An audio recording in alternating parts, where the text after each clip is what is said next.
Good afternoon. It is Monday, July 7th, and this is a housing work session with the Board of Supervisors. I just want to say that it's been blocked on our calendar till about 3 o'clock. That doesn't mean we have to go till 3. We can certainly be done earlier, but I'm assuming the supervisors have other meetings after 3 o'clock, so I want to be respectful of that time frame. So if we need to have a second or whatever, we can talk about that as we get closer to the end of our discussion today. We'll start out, we've got kind of a front panel table, and we'll just start out with some introductions, and then we'll turn to Leanne, who's going to give us a history of the Story County housing plans and strategies. So, good afternoon, board. My name is Crystal Davis. I'm Story County Outreach and Special Projects Manager, and I also sit on Story County's Housing Action Plan Committee. I'm Leanne Harder, Story County Planning and Development Director. Sandra King, Story County Director of External Operations and County Services. Greg Picklap, Ames Alliance, Outreach Director for Story County, and then also Housing Action Plan.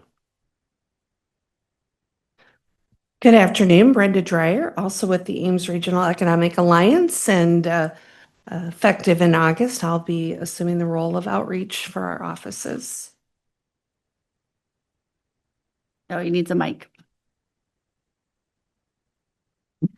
Lucas Young, Mid-Iowa Planning Alliance. We administer the Story County Housing Trust, and I also serve on the Housing Action Plan Committee. Great, thank you. We'll turn to Leanne. I think you were going to start us off with the history of the county housing plans and strategies. Yeah, thank you. On your place, there's a sheet of paper that just says Housing Overview, Story County, Iowa. This is just a quick synopsis dating back over the past 30, 40 years over kind of where Story County has touched housing in one format or another. Going back to 1993 with the county development plan, this was a land use plan only that Story County adopted, and it had language regarding the provision of housing, and just said that adequate land area and suitable range of development locations and permitted development types shall be permitted to accommodate projected housing, commercial, etc. So this was applied within all of the land use districts at that point in the county development plan. Fast forward 5 years later, we started a 5-year, no, actually 1998, we get to where we have gone into cooperation with City of Ames and many jurisdictions throughout Story County to develop the Ames Story County Housing Needs Assessment Study. That was a study that looked at the housing quality, quantity, everything within Story County and all the communities. From that, the Ames Story County Partnership formation took place. That was a 28E agreement. Some of the highlights there of the 14 cities that were part of the initial housing needs assessment. 8 communities in Story County agreed to form that partnership through the 28E agreement. They had a 3-year 28E agreement, and then to get grant funding from the state of Iowa, as well as a per capita kind of buy-in to the program. That agreement was extended, I think, one time. It no longer exists. But in that case, the City of Ames managed the grant program through the Planning and Housing Department because of the level of expertise, and that administrative cost was funded then through Story County. That's where Story County's contributions went. Then fast forward to 2003, we were looking at updating the county development plan, kind of a paradigm shift at that point. Housing was not really mentioned. It became more of a less direct, all development inside city limits approach, and really hone into our agricultural preservation. 2012, we bring in the Story County through the American Planning Association. We bring in experts to do the Story County Community Planning Assistance Team, which was a framework for economic development. As you know, that set the foundation for our C2C plan efforts that came a couple years later But really, that was another time of a kind of paradigm shift again, because Story County then started taking a more active role in economic development. Rather than just doing the letters of support or whatever it may be, it was acknowledging the role of the board is necessary, and then also acknowledging that housing is a component of economic development. 2016, the county adopted the C2C plan in June of that year, specifically identified 3 goals for housing. And I should note, the C2C plan was the first comprehensive plan adopted by Story County. Those 3 goals are to plan for safe, attractive, and affordable housing to meet existing needs and forecasted housing demands of all residents of the county. Plan for housing types and densities that reinforce the predominantly rural character of the unincorporated areas of the county. And housing is planned for, designed, and built in a way that responds to residents' needs or reflects their voices and experiences. I did add in here that in 2017, the Story County Housing Trust was formed. Board of Supervisors was an integral part of that. That kind of was a product of Amos discussions as well. Going back to that C2C plan adoption, even though those goals are built in, we didn't have the housing needs assessment updated, and that kind of started the discussions of going back and revisiting that 1998 study. So in 2019, I'm going to get to housing needs in a minute. We amended our economic development process and policies to add housing development, rehabilitation, and/or conversion. And then later that year, we received proposals to do the housing study and subsequently selected RDG. COVID hit. That took a little bit longer than we intended to get that study done. It took a different format that we intended. But in January of 2021 and later that spring, the housing assessment or housing study was approved by the Board of Supervisors. Then later that year, we started talking about how do we implement that study with a work session where we brought in the Housing Trust, Story County Economic Development Group, other members to begin prioritizing tools. And that led to the formation of the housing study and the housing action plan, which was actually adopted in 2022. February, then we get to 2023. February, as you well know, ARPA grant amounts and agreements were formalized. A lot of funding went towards housing projects or related housing projects. April of that year, we entered into contract with MIPA for Lucas's time and others for the implementation of the Housing Action Plan, and that's using ARPA funding too.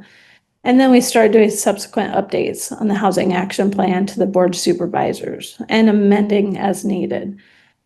September of that year, 2024, we did that. And then earlier this year, we did it. And we also took a step forward.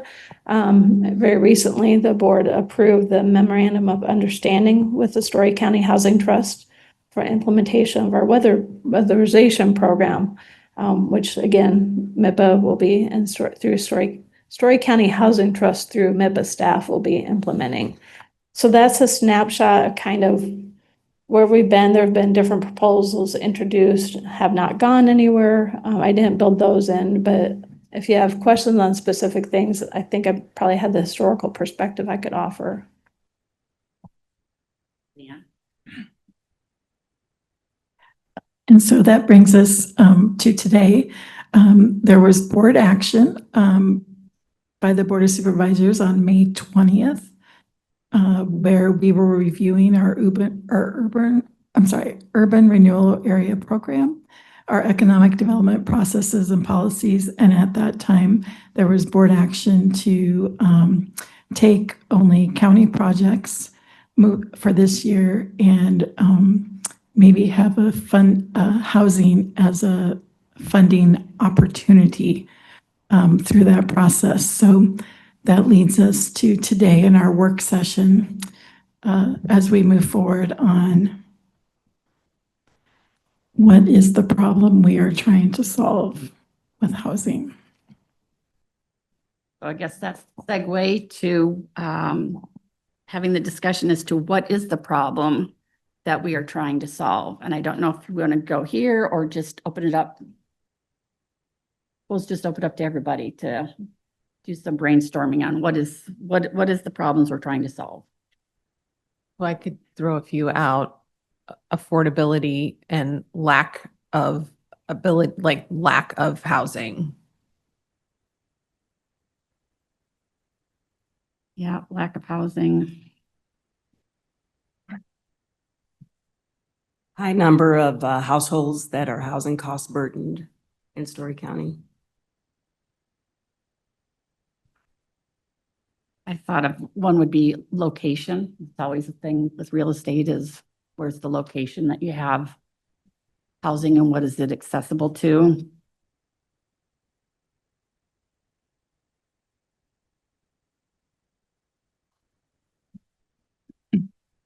I also think just the general cost of housing. What was it? We had that conversation with some others to just pretty much build a house, even without a basement, you're looking at like around $250,000. And that is still for a number of people out of reach for them. But we also know that building costs have gone up in that respect. So I think a problem to solve is whether it's that or some sort of, are there subsidies or, something. It's just recognizing that the general cost of housing has gone up.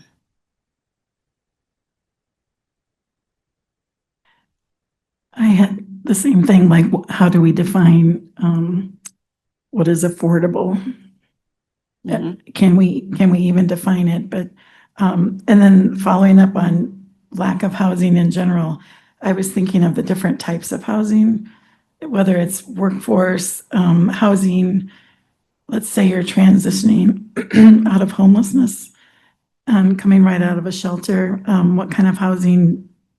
Maybe you don't have a job, or you have a job, but you can't afford that $250,000 house. What does that look like? Or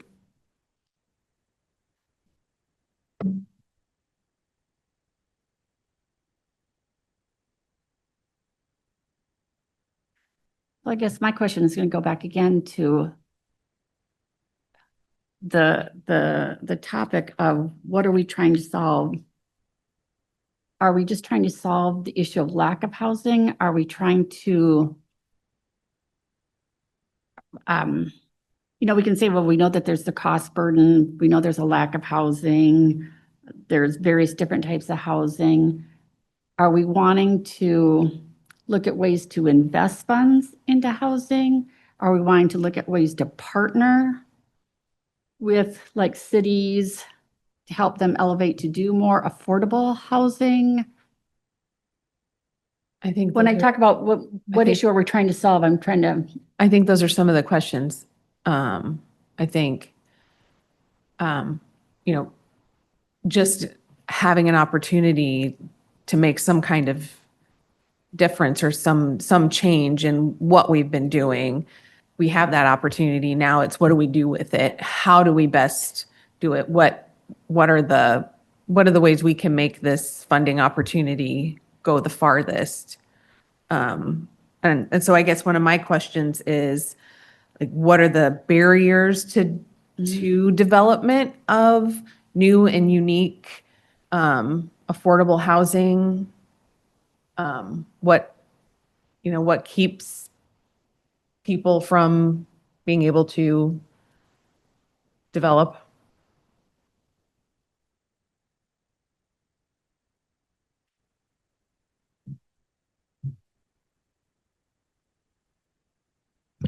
so I guess Leanne, I'm sorry, Sandra, go ahead.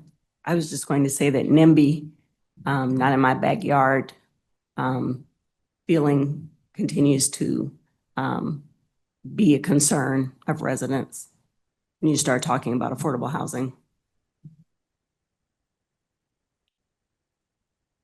I guess one thing I would ask, if we're looking at development in the county, for example, is, are there things that is a barrier, kind of what you said, the like lot size or design or permitting or limiting, having like a subdivision. I know we allow ADUs. Do we need to revisit? Are all those barriers, or are we pretty reasonable compared to other areas? You know, So if you're talking only unincorporated Story County, which that's. yeah, I'm just doing that for right now because Oh. I think they're too separate to talk about within a city that we don't Right. have control over, Mhm. but we have control over unincorporated or the- somewhat. Our land use regulations are really geared towards the preservation of prime agricultural land and the targeting of development into city limits and encouraging that level of development that is at a more urban level, a greater density to occur inside city limits. We would need to revisit the land use policies and go back to C2C plan. Look at the 35 acre or vacant lands analyses, which we've done in the past. It's not doing anything new to do, but would be something that we would get direction from the board and look at. I know majority of our land is zoned A1 agricultural, and that is a 35 acre minimum. We know there are exceptions to it, but majority of times the exceptions do not apply just because of the sheer nature of our agricultural lands. But we've had the LISA in place since the mid 80s. Maybe it's time to look at that as well. But we would seek guidance from you all. If we're looking at what we've always called affordable housing, you're probably not going to get that as much out in the unincorporated areas with new construction. Just because of all the infrastructure you've got there, the fact that, you know, the developers, that what they're developing out in the unincorporated areas is not affordable housing. What they are looking at are large lot sizes, rather luxury kind of places. We're not going to get population density. You're not going to get very much housing out in the unincorporated areas unless you do something drastically different, and that impacts upon ag land. And I know it's an old saw, but we're not making any more of it. We have been seeing lately, people buying up some of the older homes and and they're the smaller ones too. Just because that type of a housing is not available inside city limits. We do have some unincorporated villages that may be appropriate for mixed use development. That might have some vacant lots, but until we look at that, I can't tell you whether or not the lot sizes are such to accommodate septic. That's going to be a concern. But some of our foundational principles are based dating back to 1958, to when zoning was first adopted. So until we start digging into that. But there are some counties that are doing it and are doing, Lynn County, doing some urban type densities with maintaining the agricultural heritage. So the opportunities are there if we have the right circumstances available. The other thing that I think we need to think about in terms of that and location is access to other services. And I was kind of going through the health needs assessment, and something that just stuck out to me was 23.2% of Story County population does not live near a supermarket or large grocery store.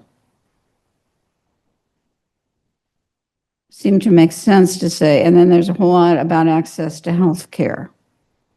You know, if we're looking at affordable housing, which I think we are, that's where the need, that the assistance is needed. Why would we be looking at areas that are challenged in terms of transportation, food access, and medical care? And I'm not wanting to say, well, that community shouldn't be developed, you know, but the things that you would need to do in some communities to have all those services available to folks aren't likely to happen. And if we're looking at the best use of housing money, we need to put it where there's access to food, access to medical, access to, and transportation, lack of transportation does not become a hindrance to getting your daily needs met. Yeah, I would tend to agree that those are number one things people look at. Property taxes are usually the thing brought up the most when it comes to talking points. However, access to healthcare, school districts, transportation, cost of the building itself would be much higher priorities with everyone I've talked to about this. On the other hand, Story County, I will say, has been very blessed with the access points that we talked about. You have Story County Medical on the east, you have Mary Greeley centered in the county itself. You have communities that have food options, Story City, Ames, Nevada, our Colo housing development that we're doing, that is 8 minutes from the Fairway in Nevada. Not located in Colo, but direct access to it. We are getting a lot of attention from developers for Story County out of the metro area, out of Marshalltown, out of everywhere around us, simply because we are centrally located to all these resources. However, to your point, Supervisor, that also increases the dependence on those resources. As someone that's trying to find a car for their teenage daughter at the moment, 80,000-mile car is $20,000. That is a price point that hurts families that are struggling financially in this day and age. So it's a complete picture, don't get me wrong, but we have a lot of positives that we can use and leverage as well. Since you mentioned Colo, Greg, I know we're looking at affordability, but we're also looking at, I would say, what is the housing stock out there where people then move up to, the other houses to where there may be a house that's more affordable. So how far along are some of these communities that are, like, where's Colo in their process of developing A plan in their place. plan in place that may either add more to their population or have people move up, and then more people could move into hopefully something that might be more affordable then. Right. So our Colo plan in place currently is a mixed-use housing development along Highway 30, the new housing development, which is going to have a townhome structure, which is more of the low point on the affordable side, new green space for the community itself. We're doing that for the water mitigation issues.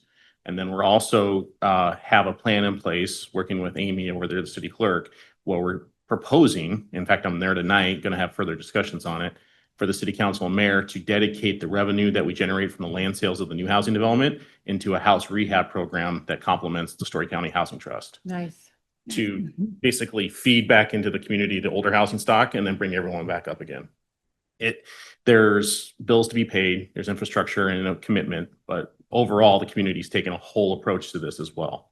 So that way we can target the whole housing stock instead of just, we're building a brand new development. We're done and we have nothing else to do. Well, that's great to Yep. hear. Yeah. Maxwell, I can tell you, supervisors in the county was gracious enough to support our effort for the workforce housing tax credit. That's going to be 6 new housing units targeted here, hopefully groundbreaking in the fall. Six or 16? 6 to start. Oh, 6, okay. Yep. And then we're going to plan out the rest of the development and go on in phase 1, 2, and 3. We had our first state workforce housing application for Gilbert. That was done. That was applied for as well. And then in Slater, we have our first targeted LMI. As we're all aware, there's been a turnover and some staffing, so that's kind of slowed. But Gilbert is targeting their first LMI project using their funds that they've been unable to use for years and years. Gilbert or Slater? Slater. Okay. Sorry. Slater's targeting their LMI housing because they have housing developments building in the higher price ranges, but they also see the need for LMI being targeted. So we're trying to buy down the lot sizes and the lot costs to help LMI status on that. So we are targeting multi ways to target housing. But again, to my original point, it becomes that clear picture is if a family moves to Zeering, which is welcoming to young families, and they have land that they want to develop, and they have the ability to extend the infrastructure. If they have one car for a family of 5, are they going to be able to access the school districts and the sports activities and the parental figure that works in Marshalltown and Emerson? It's part of the whole puzzle that we got to work on when we're trying to bring housing to the outreach communities that I serve. Did I answer your question? Yes, thank you. Yep. Thank you.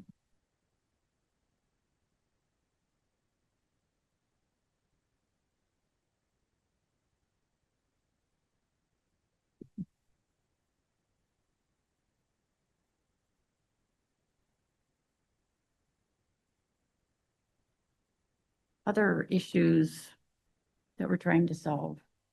I mean, I think those are some positive things that are going on that we need to keep on our, I mean, we do keep it on our radar, but just keep it in the forefront when we're talking on this, that there is housing development going on. It may not necessarily all be low income, but you do have some that are here that are helping to address the need.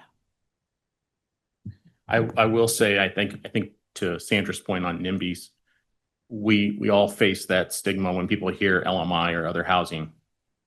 Everyone deserves a quality place to live, and finding the affordability in it is the challenge that we're all working towards.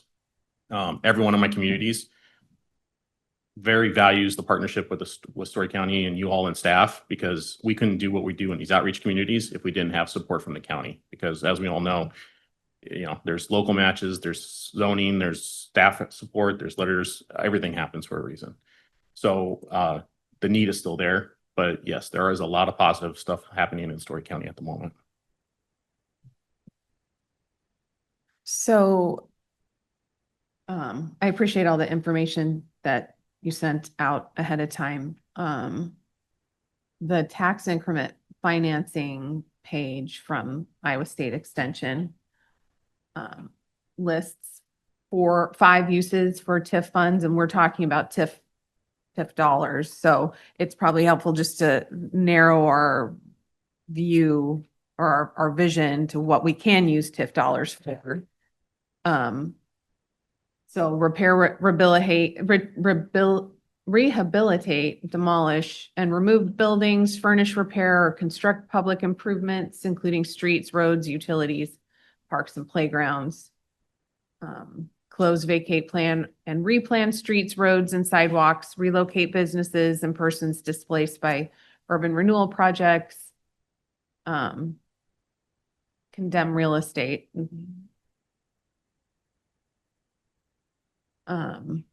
So when we're talking about TIF dollars, does it make better sense for us to be talking about what infrastructure projects could we support, or what other rehabilitation programs are there that would be most helpful, or where, looking back at where the infill, we have infill spots throughout the county. I don't feel like we have a lot of them. It's not like a big city where there are lots of opportunities. But are there ways to help those communities that are pushing out a little bit, right, with infrastructure projects? And if that's the direction we go, how do we choose what community we support, or what that process looks like? I'm just kind of thought bombing right now. I'm not an expert on TIF. I'm not going to, pretend to be. I know some of the cities can TIF. If we were to TIF to help with that, do the cities also, is there like a match requirement at all with the cities generally? Do you know, Greg or Brenda or Leanne or somebody? Well, I will tell you already, our entire county is already in an urban renewal area. So the only action the board will need to take regarding the funds that you chose to put towards housing earlier this spring is to amend the plan this year. The cities as well can have their own TIF districts, and we have done projects where the county has approved a project that's using county TIF. The board has approved a project that a city has applied for that's using both city TIF and county TIF. It gets a little bit wonky for any professionally technical word, but it is allowable. So it doesn't have to be it can be, okay, that's, I was thinking that, but I was not sure. And what we do have in our economic development processes is a recommended 25% match, but That's like to be determined because we don't exactly know how you intend to use these funds. Whether or not the processes would be amended to remove that as well, or increase that, or whatever it may be. Yeah, I would agree with Leanne 100%. When you're dealing with TIF, the priorities pretty much align with what cities do mostly. But there are ways that you could target TIF for housing developments that would be able to target it for similar projects on the infrastructure. So the city contribution can be used on the infrastructure and the county portion can be used to stretch out the infrastructure further. The rules are very similar when it comes to those type of situations. The end use is basically to create affordable housing. There are many ways to use TIF funding for that, even if it's not directly on the lots. It's just finding a way that works for both parties and developers to create the process that works. So who all has to be at the table for that discussion? I mean, would you say? I would state that to have that discussion, you would need to first have staff and yourselves find out how you want to fund the projects.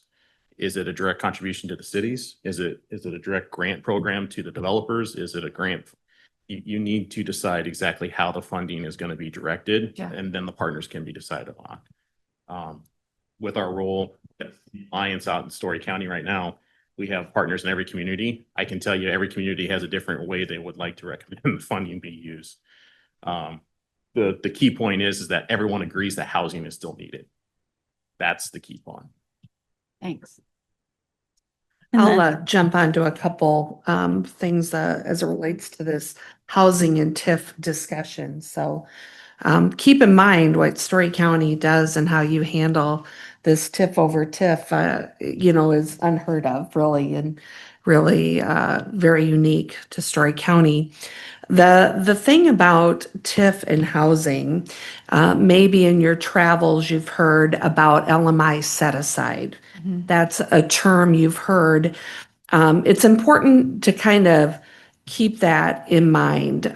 So I'm going to use a Nevada example. Indian Ridge was a Friedrich development here in Nevada. Long before I worked in Nevada, there was a development agreement put in place, and because the LMI dollars couldn't necessarily be put into that subdivision, it's a higher end subdivision. The community of Nevada was required to put those into a set aside account. And for years, as lots have sold and those houses have come on the tax rolls, a certain percent of those taxes have to be put aside for really an LMI benefit. And so the Trailside subdivision that the supervisors committed funding to, we could tell you that that was going to be an LMI subdivision because we used set aside dollars for Nevada's portion of that. So there's a certain percent of those houses, including the Homes for Iowa, that will be sold at that LMI level. So we'll buy the lots for 6 of those as well as and that's how we're going to use the set aside in a subdivision, basically dollars that were created by virtue of Indian Ridge. So that's another unique thing. So some of our communities, Slater has LMI dollars, certainly Huxley is sitting on a large amount. And that has happened because they didn't have an LMI purpose within the subdivision. And so I think that's as part of Greg and I think Crystal know this, is that's kind of what was exciting about it, the idea of putting forth and using some of your TIF to be able to support housing, knowing that it would go to a more affordable, really, because that's really the intent when you use TIF for housing, is certain percent needs to support an attainable or affordable marketplace. So again, I think there's some examples of TIF out there with housing, but again, often it's been used and we've had to set aside So, yeah, it's, I think lots of interesting things that are out there being tried. The subdivision on an infill lot, North Ames, I think is another interesting project to watch as well, in using some TIF support on that. So that's my comments on top of two really good suggestions already. Lucas, do you have any comments or thoughts or? My general comment would be based on some of the things that have been said. More units will help the affordability side. And if you guys can support that side of things by adding more units, that is highly beneficial. Adding more units is the solution. Thank you.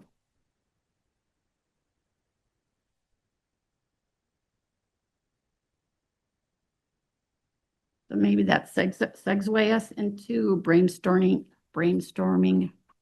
I think we're kind of already doing that with the TIF or whatever, but more units. And I have heard that, when you have low housing stock, it raises the price up because everybody's trying to find housing and. Lisa, can I jump? Sorry, yep. Supervisor Hudgens. Can I jump in there and just, I would like to recapture a list of what we said were maybe what we're trying to solve and see that we're on agreement if we have to reference this Yep. again. So I have affordability, lack of housing in general of all types, location, which also can mean access to services, the costs of housing, building a house, NIMBY, not in my backyard, and then barriers to development. I think that sounds about right. All right, Yeah. thank you very much. Yeah, Supervisor. Thank you. no, good recap.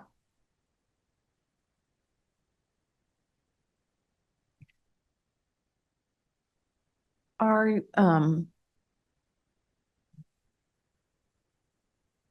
do we know if there are developers around who would be able to develop? I'm thinking like mixed use. Is it mixed use? Some apartments, some townhouses, like actually really affordable housing.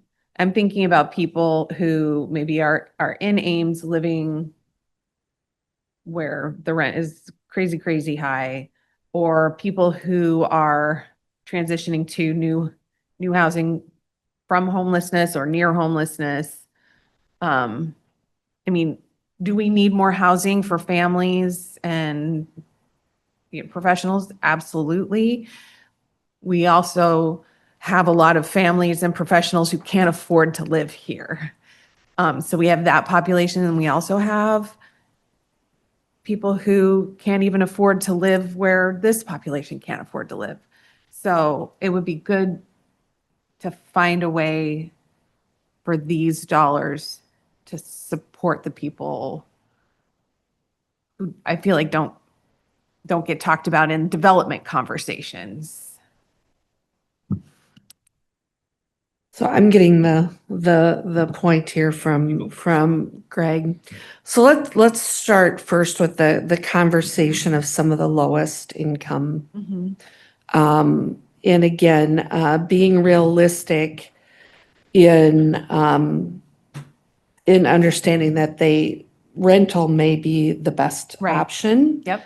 For them. And then how do we, no different than the supply and demand we talked about in terms of housing stock, we are seeing that same thing as it relates to rental. And so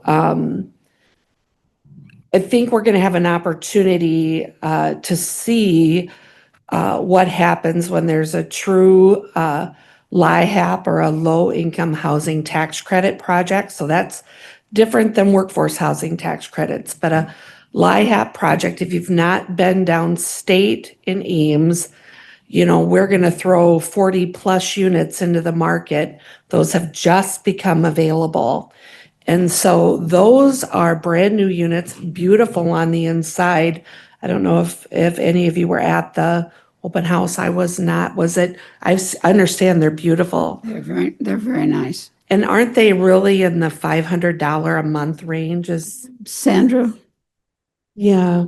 And I think there is, again, back to the NIMBY discussion, that was not an easy sell when the city went through that process. I think we probably all can remember those conversations, and it's a beautiful project. And so I think having a developer now, though, the folks that do low income housing tax credit projects the number of those folks are very limited to the state of Iowa. So we have 3 or 4 of those that we've had some success with in other places in the region. And I think depending on the community, again, maybe there can be some leveraging of funding assistance to be able to convince them to do projects elsewhere. Story City did have one of the LIHEP developers that we've worked with in the past in Boone apply for funding for a project in Story City, was one out from being funded. So I applaud the city trying to move through that process. What does one out mean? So when the state awarded those very unique tax credits, Story City was the next in line to get funding. So it's on the property right next to the Super 8, fabulous location from a fairway standpoint and access to really school and services. But so again, you have to be a community that's open-minded to that. It's a fabulous opportunity, like I said, and that's really the best way to ensure some affordability on the rental side of things. So we do have developers, and again, I think it was Pioneer, right, up in do you have Pioneer, did you say, in somewhere else that's doing low-income housing? Not mine. Yeah, I think Story City is the only one right now, aside from Ames, that's has an interest. Can Story City apply again? Absolutely, and likely will be funded. So we do know sometimes it takes a few funding cycles. But again, those are tax credits that are coming in as % of the project that actually can be sold and converted into equity to actually keep the cost and control affordability. And so the state is controlling and saying, you can't just put them on the market once at $675, and then when that vacates, then it can go on the market at $1,200. That's kind of the good thing about partnering alongside a LIHEP project, is it does ensure long-term affordability. But again, I think we're going to be able to see how fast do those 40 units go that are in Ames, and how much demand is there, because that's a different developer than the one that's looking up in Story City. But you got anything on that too? Yeah. While we were sitting here, I went and just looked for your reference that a 30%, which would be a tax credit, 30% household income for a household of 4, you're talking about 37,000. And the only way that, a household with income of 37,000, they're only going to be able to live in something that's subsidized. Right. I mean, it has to be subsidized. And, LMI, we're talking 80% income, and in Story County, that's 99,000.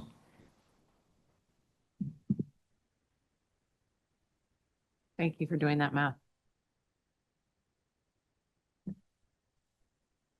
Going back to your question on like developers and Ames though, in Story County, as part of the housing action plan, Lucas did create a survey and send it out to members of the development community, and we did not have very successful responses. Awful response. Awful response. And we've been toying with the best way to revisit that and try to seek more responses. And the questions, you'll have to help me remember. What are you building? What prevents you from building this housing type? What incentives would assist you in considering this housing type? I don't remember all the exact questions, but What communities would you? what communities would you be interested in building?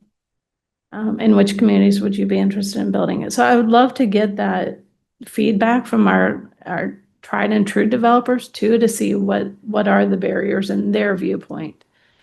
Well, maybe if the survey got sent out again with information that the supervisors have money they're looking to spend. I mean, I will say that would probably be a bigger carrot than a general request for information. Mhm. Keystone, which is one of our newer builders in Story County, they started in Roland and now they're in Ames and we're expanding out too. They are specialized in low moderate income housing. Mm. So they are good developers, quality developers. They got a great reputation from Norwalk to Adel to Woodward and back again. They're not local. They're Norwalk based. And when I made the comment earlier, and Leanne brought up a great point of if we can't find them local, we got to increase our footprint. And having, to your point, having that out there as information, I think would generate a lot of interest too, and a lot of quality interest that we could start going through. Well, I think that goes along with Brenda's thing. There's not a lot of low-income developers in Iowa. You need to expand out to see what you can attract. So I'm now going to talk about workforce housing and kind of pivoting to the 80% number, which is where really that's our best bet on new construction. So Keystone has got 3 houses here in Nevada, just to keep them busy while they're working on Roland and Ames projects. But one house was on the market 2 days and sold. And I tried to get an update before I came in today on the other 2 homes. Those homes are right next to the Homes for Iowa. And interestingly enough, another phone call I returned that came in late last week was from a local developer who all of a sudden saying, I've heard those 3 houses, if they haven't sold, there's already interest. I want to meet and I want to talk about how maybe I could do something similar. I mean, the secret is putting them on lots that aren't really, somebody mentioned density. Density is everything in terms of instead of putting 1 house, you get 3 houses and you can make some margin there. Some assistance with the city, workforce housing tax credit. So you start to pancake some of these programs where they could be insured some margin on the houses. And then also understanding velocity is important. So selling those houses before they're done and having a plan. So I know Keystone is interested in other communities beyond Roland, Nevada, and Ames. But it's also because they've kind of come in already just a month or 2 into this. I heard from a local developer today. I would also, I don't think Hunziker would mind if I mentioned that we did a workforce housing tax credit project with Hunziker over in Boone. And anywhere but Ames, the benefits double in terms of what's available. So all of a sudden, Hunziker, who never thought that that could be a benefit, all of a sudden is looking at a $30,000 tax credit per housing unit with workforce housing tax credit. So I think we would get better response. We've had some, those of you that attend our Alliance board meetings know that we've had some conversations. We're trying to feature more projects. And so I think the response would be better, just as they've started to understand that there are some tools that they've really never thought about that are valuable in terms of, I don't believe we're going to have a LIHEAP or a low-income housing tax credit developer. That's a different model completely. And unfortunately, you get points through the state scoring system for experience in dealing with these projects because they do have reporting. But I think developers realize that Story County's got opportunity. So it's a matter of finding the right land at the right price with the local government and people that don't fill a council chamber because they don't want it in their community. It's kind of a sweet spot on that, but things are changing. Brenda? So Leanne, you mentioned like another survey, and Greg was saying that putting a financial incentive or that the county's looking at wanting to invest some. Do you think that would help, as Greg said, elicit more responses and to spread it out beyond just Story County developers or? To answer the first part of your question, I agree with Greg. I think that would make them open their eyes and read the email a little bit more, especially if we say a work session was held and blah, blah, blah. The intent of that survey was to look at Story County developers, first and foremost. Sure, sure. But a regional approach might be beneficial as well. We would just need assistance getting those names. I mean, something we could consider is just simply a press release. Something as open-ended as that, saying that a work session was held, Story County is looking to allocate these dollars to housing solutions. All interested developers, just contact here, here, and here. But again, one of my key points too was once you three and staff directed how you want the funding to be allocated, you know, do you want to hold it on a case-by-case basis? Is it a community-based? That's something I think you need to answer too, because I would hate to have 30 phone calls on a Monday morning to staff asking for details when there are no details. Right. But a simple press release alone, I think, would be a good carrot for developers to inquire and follow up and perk up their ears to what's available and what's possible in Story County. Brenda, what's the development company in Madrid that they build their own community, they own the street, it's all rental?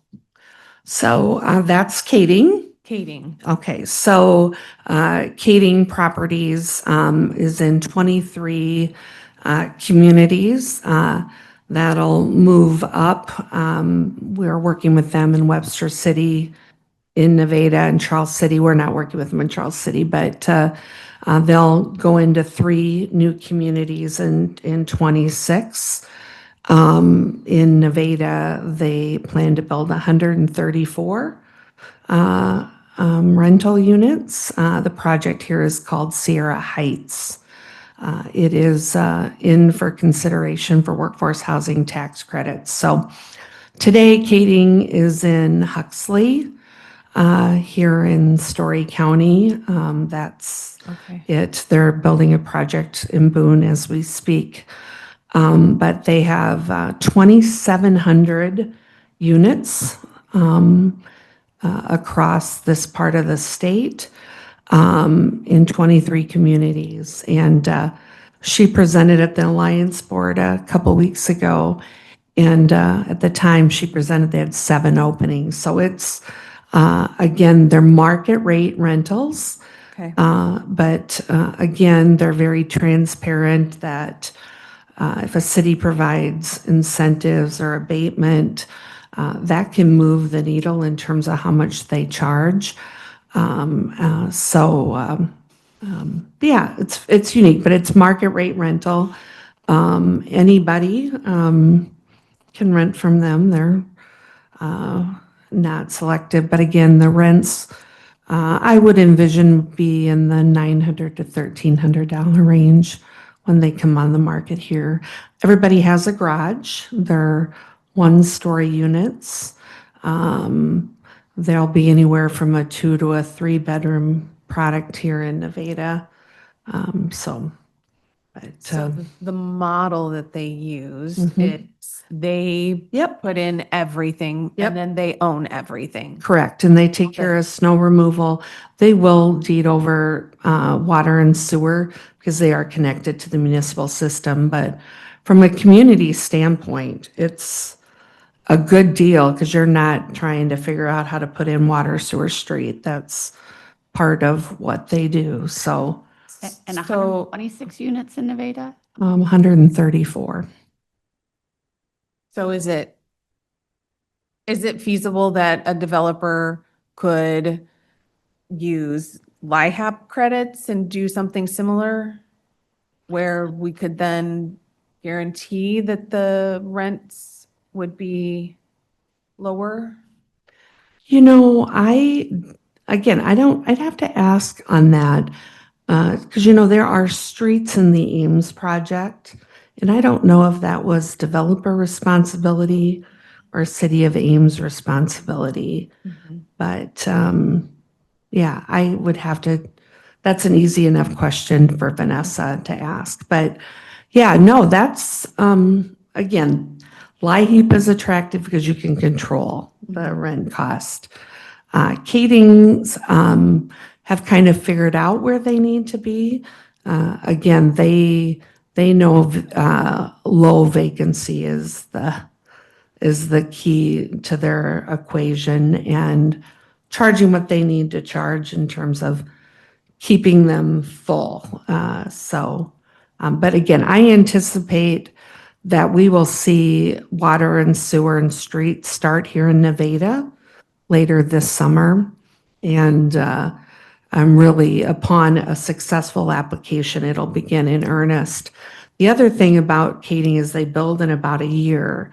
They do the work themselves. Those are their own employees. They don't like to lay off in the winter.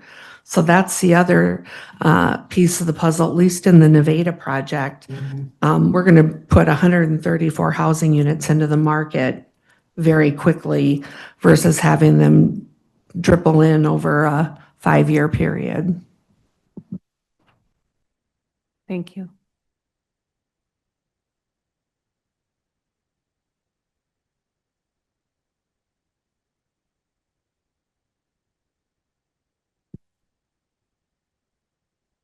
Any other comments, next steps?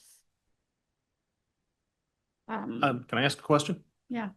What are your views on housing units? I mean, we talk about units and we talk about availability and housing stock.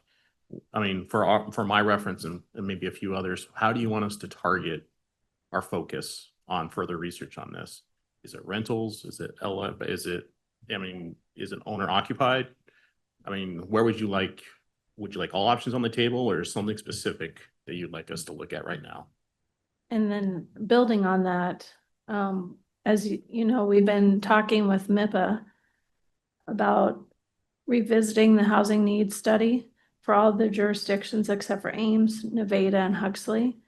And I'll be coming to you shortly with an amendment to the ARPA agreement that we have for the implementation, the housing action plan, to do that at no additional cost of keeping our 191,000.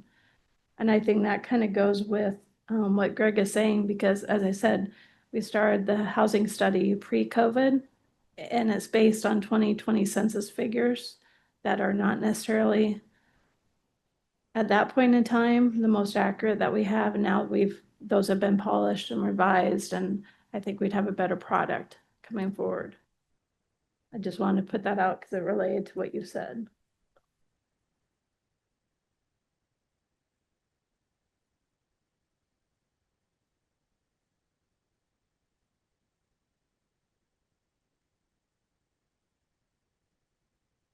How do we want to target focus? I mean, I think what you're saying is there are some folks that are probably be more likely to rent. But there's also folks that want to get into home ownership.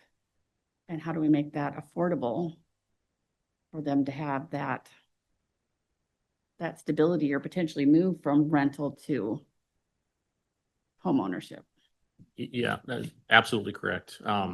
And the reason it stuck in my mind was when Brenda was mentioning Kading, the Boone project is 4 blocks from my house.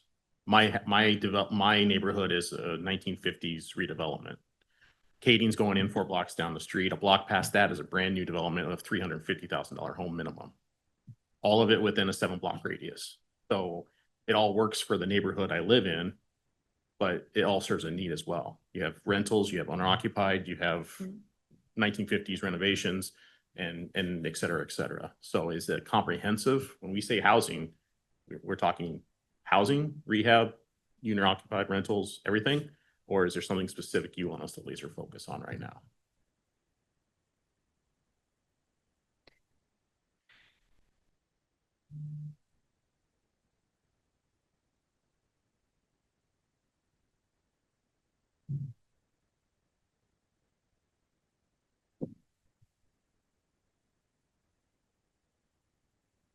Good question. Like, I want to say, because I think in my mind, I want to like jump in and say, I want to do everything. But at the same time, you know, probably the logical part of me comes in a little bit and say, is that really realistic? Or do we need to narrow and target that? Focus a little bit more and then build out from there. But where do you start? It sounds like there's a lot of rental units that'll be coming online.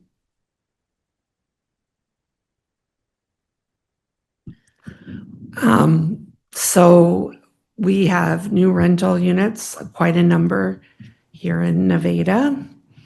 When the project is approved up in Story City, that'll be some good rental there.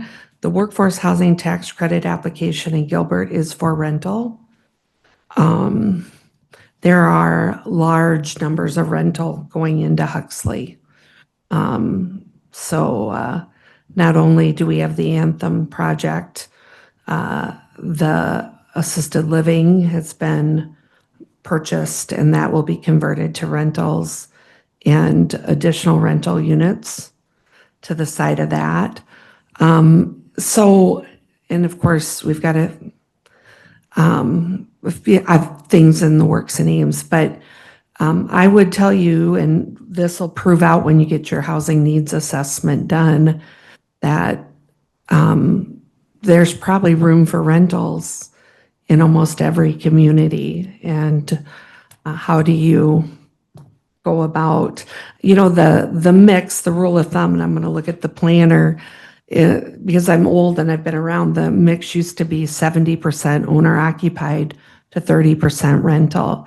So that's one of the things they look at in the housing studies is what is your mix? And I'm looking at Huxley's recent study, which I'll share out to you all. But we're hearing now more from folks in the multifamily area for development that it's almost 60-40, just because the age moving through now is a lot less interested in owning a home and using their dollars to do elsewhere. So it's moving to more 60-40. Maybe you can, yeah, that's at least what we're hearing. So, but you're going to find that we have a need for rental even in our smallest of communities.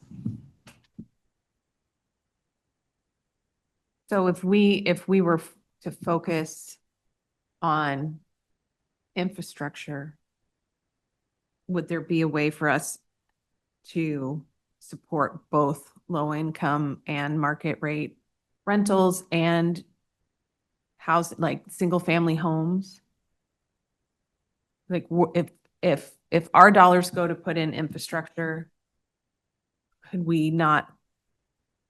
Benefit both? Yes. I would say yes. You could target infrastructure as housing development help and make it part of a development agreement potential targeted for A certain percentage. Yeah, depending on what type of housing was going in.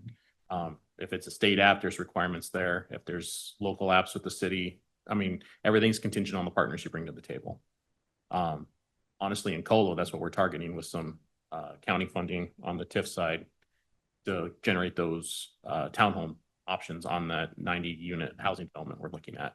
The county funds on TIF is what we're using for the infrastructure to lower the price points on that lot. ARPA, sorry.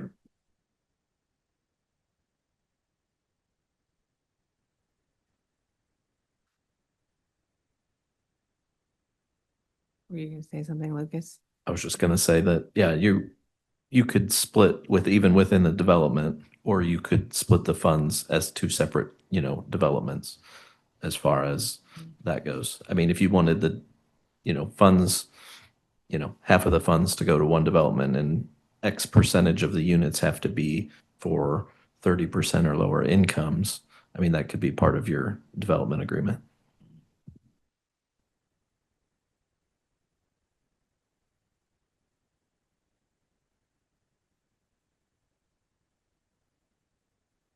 So, question for you, were you thinking just all owner occupied or mixed use rentals, owner occupied? Both, yeah. With I'm just thinking for your research or whatever. And then looking at to say, if we were to put something out, a press release or something at some time to say, we're looking to invest some funds or partner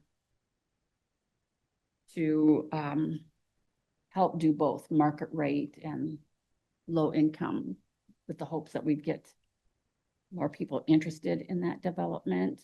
And I would also say we'd probably have the conversation is where would we be looking at that?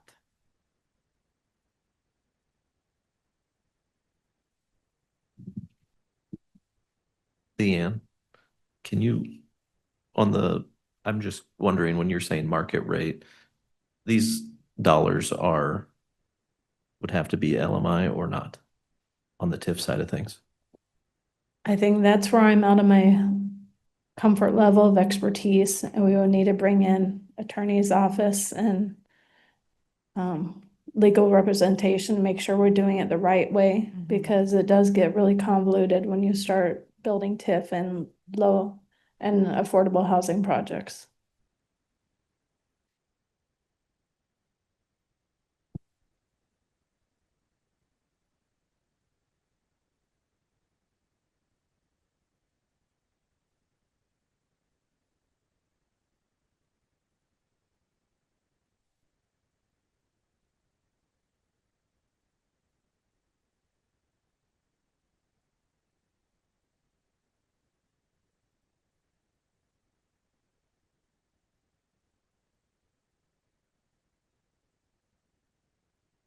So what's our next steps?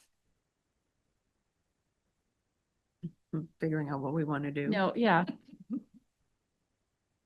Well, I'm wondering, I guess my question is not just figuring out, is there more information that we want folks at the tables to bring back to us? Do we need to have another meeting? Because we can't say, hey, we want you to do such and such till we, Leanne's looking at some of our land use, or if we're looking at, gosh, what would be if we did rent multi-use housing, or certainly don't want a press release going out when we don't, as Greg said, when you don't know yet, but do we have enough information to make that, give more direction on that, or do we need more information brought back to us? I guess that's my question. Go ahead if you have input, Greg. A general press release just announcing that Story County is dedicating this estimated amount of money towards housing might be enough. But again, you have no control over the response. Right. It could be someone from Maryland that wants to develop your communities. So is that the reason we'd be putting out a press release, just to determine if there was interest? The press release, in my opinion, would generate the carrot to get a better response that we didn't get the first time on the survey. But again, that would also maintain the examples of where would you want the funding to go when the responses come in. Right. But that's what I'm saying is I don't think we're ready to put out a press release yet. No. When we don't know. And do we have all the players at the table to talk to? Like if we say, hey, we want to target funding, I'm just going to throw out Huxley. Mhm. Well, I'm assuming we'd need folks from Huxley here to talk about that as well. Right. And to Leanne's point too, getting a response from your bonding counsel on it, giving you a specific list of things that could be used for, could take half the question off what we're talking about today too. Right. I think that'd be the best next step, because I'm looking at this handout from Iowa State, how TIF funds can be used. Mm-hmm. Here are some of the types of projects allowed. So I went to chapter 403 and I got lost on about the third of 20 pages. So I don't think I'm going to figure it out by reading 20 pages of chapter 403. So I think we need to hear very specifically from bond counsel. What can we do? What can't we do? And that will take some things off the table and maybe help us get some more ideas for direction.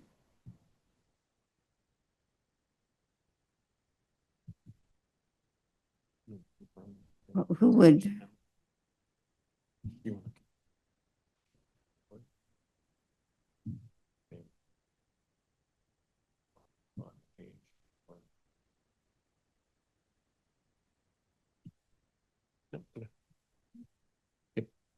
Is that something we would reach out to? Would you reach out to bonding counsel, Leanne? I think I can start the conversation talking to Crystal too. Not this one, Crystal. Right, May. yeah. Yeah, because it would be probably a different contract that we would need to do. I'm not sure of the intricacies of that too. Contract with who? Whomever, I'm not sure who, if the council we have right now probably was for the conservation bond. Oh. I'm not sure who that is. I'd have to go back and look at notes, but Lucy would know. So I would tell you there are two bond councils that work with TIF primarily in the state of Iowa, Dorsey and Whitney and Ehlers. Those are the two law firms that really primarily work with TIF And in the state of Iowa. Dorsey and Whitney, I think, is the firm that originally constructed our TIF for us, our urban renewal area plan.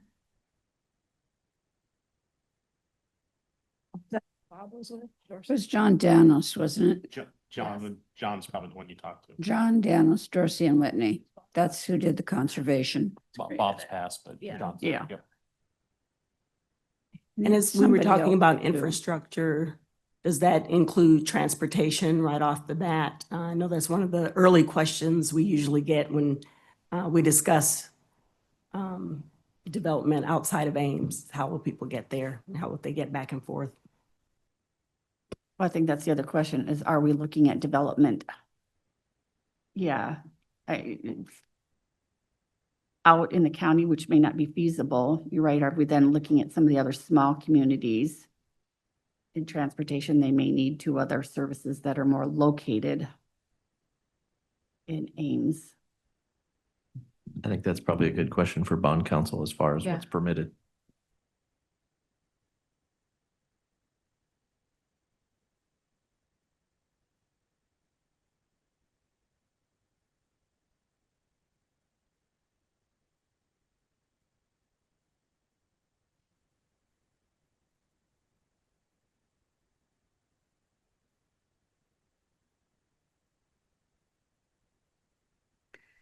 Well, rather than going to the full scale press release, Crystal and I are just over here talking. I still think it'd be beneficial in this kind of fact finding stage that we find out, again, try to revisit that survey with local developers and see what the barriers are. And maybe there is that we've had this work session. Again, it's not the press release until we have more information. It's just a email directly to them. So we've had this work session. They're considering funding projects. Would you take the time and please respond to this? I really like that idea. I do too. I would Maybe like it to know. come from the chair of the board too. Sure. Would you add in some developers who we know are working in Story County but are not located in Story County?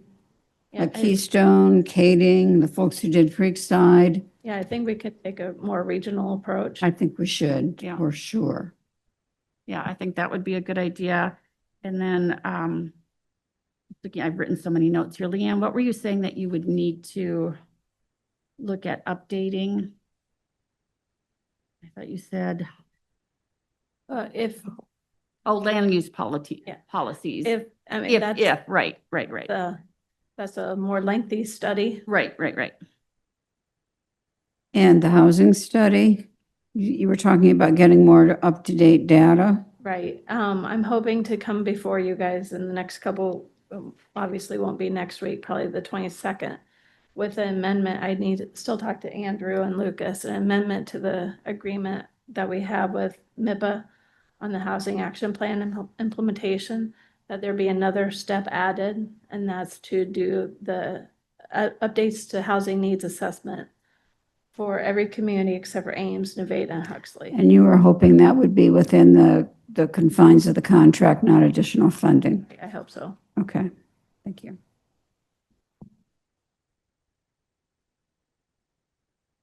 So to me, what I have kind of written down are the three things is the survey from housing developers at Regional Approach, updates on the housing needs assessment, and the third thing I have down is starting the conversation with Crystal with bond counsel on what's allowed or what can and can't be done. That sound like the right starting place? Yep. So then the next question would be, we want to reconvene the group then? And if so, what type of time frame do we want to look at? Do we want everybody here? Do we want to bring in anyone additional? I think the meeting with bond council is going to be the next thing. Okay, I don't know if we don't have that information, I don't know where we go as a group. okay, And I'd hope everybody who's here today could be in that meeting as well as the supervisors. okay. So an update from bond council. Are you A saying? work session, I think it's a work session with bond council in which the bond council presents to us what are the things Okay, that TIF can be used for, and then we can ask questions. questions. Okay. Just so that Crystal knows what we're looking at then. Okay. And Leanne, but yeah. No, I guess I meant Crystal for an agenda is what I was thinking of future-wise. Sorry, Leanne. Yes. This group. Yeah.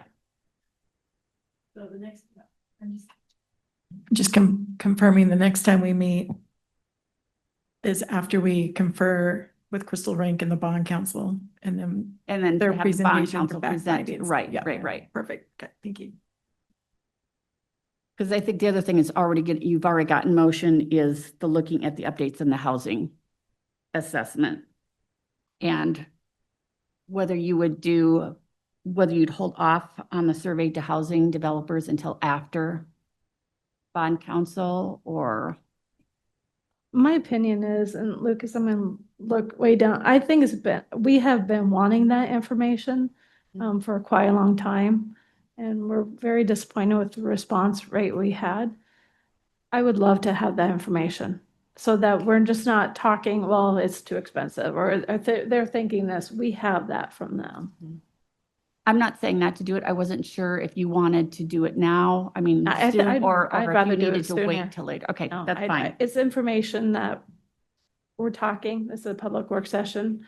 We've already reached, Lucas has already reached out to these developers. It's just going, Okay. closing the loop and continuing. Okay, And I'll just say that it's vital information for my little communities to have for any developer that comes and shows an interest to them. Because I always refer back to the county plan and the data that is provided. Without that being updated, it's going to get harder to have developers look at them. okay, great. Thanks, Greg. So Leanne will work with Crystal and then Crystal Rank, and then work with Crystal Davis on looking at calendars and setting up another meeting and a presentation by bond council so that we can ask questions. And in the meantime, you'll be doing the other two things as well. How long do we think an update to the housing plans will take for those other communities? Andrew talked about over this fiscal year. Okay, I don't know that there was any further discussion as far as a timeline beyond that. okay, They won't all happen at once. They'll be, right, that's why I was just wondering, is that something that would be, it is doable in this fiscal year, or it'd be a it year would be, and a half? it would be over this fiscal year is what we've talked thus far. So that's not information that we'll have. Not right away, Yeah, no. But it will help if we have some of the other information. Yeah. When we have that, yep, that Yeah. we're, sure. Greg loves when I volunteer us, but here's something I'd also recommend. So Greg and I are going to be meeting here over this next month, working to ensure a smooth transition and responsibilities. One of the things that we're going to be generating is a list of kind of current initiatives, and then also what's out there being discussed. And so we could start to create a a spreadsheet for you all. It's helpful to our offices as well. That lists kind of in the works. So I mean, Colo's beyond discussion standpoint, Roland's beyond discussion standpoint. So I think we could create a spreadsheet that shows you what's going on. Certainly our offices can include Story City, Huxley, and Nevada, and even Ames to give kind of a snapshot of kind of what's in the pipeline. We could highlight the developer involved. We could highlight rental or owner occupied, even market rate rental or which of the, so I would commit us to do that and give us a few weeks. Like I said, it's timely because we're going community by community now. I think that might also be helpful for you to have at a glance Thank you. what we're Right. talking about. Great, thank you. Thank you. Anything more for today? Any other questions? Anything else you all need? Questions from us? Anything you thought we were going to talk about or hoped we were going to talk about that we haven't?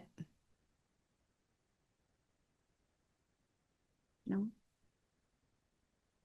All right, well, but Leanne looks like she's got something to say. Well, I don't recall if we asked this on the survey question, but in preparing for today, we shared the toolkit or housing accelerator, whatever it's called, from the APA and the National League of Cities, and it several times talks about the retraining programs or apprenticeship programs. In the survey, do we ask developers if they have workforce needs, and are you finding that in developers that they're not building or not doing work in Story County because of our ongoing workforce and levels of unemployment? And then building on that, is it time to look at retraining programs as an opportunity for funding as well? We're getting ready. We're getting ready to do an update on the workforce side of things as well as outreach. And we can include some of the initiatives that we are working with the home builders on.